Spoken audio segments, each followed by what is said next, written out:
Për herë të parë që nga marrja e postit si sekretari i përgjithshëm i NATO-s, Mark Rutte vizitoi Kosovën.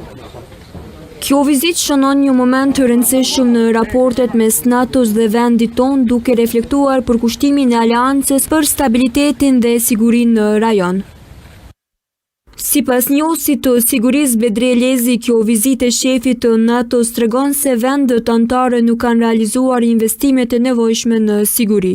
Kjo vizitë padyshim se ka për qëllim që fillimisht të garantoj institucionet e Republikës Kosovës, shtetarët e Republikës Kosovës se NATO nuk do të ndryshoj asgjë sa i përket strukturimit të saj në KFOR, i cili ka angazhime nga NATO sipas rezolutës 1244 për garantimin e territoritetit të Republikës Kosovës përkatësisht suverenitetit të saj, dhe njëkohësisht do të përcjell mesazhe konkrete për aktivitetet e institucioneve të Republikës Kosovës.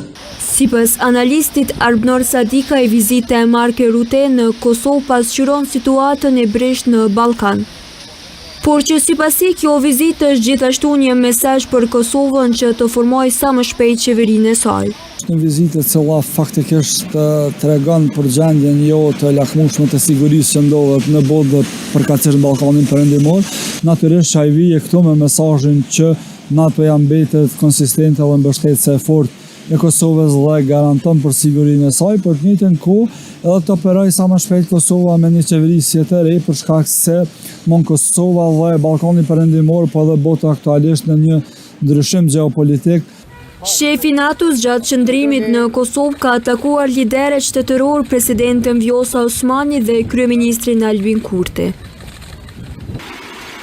Veçliderëve Rutte, i shoqëruar nga ambasadorët e vendeve anëtare të kësaj aleance, takoi edhe me komandantin e KFOR-it Enrico Barduani, ambasadorin e BE-s Aivo Orav, shefin e ULEX-it Giovanni Barbano e shefen e UNMIK-ut Karolin Ziade.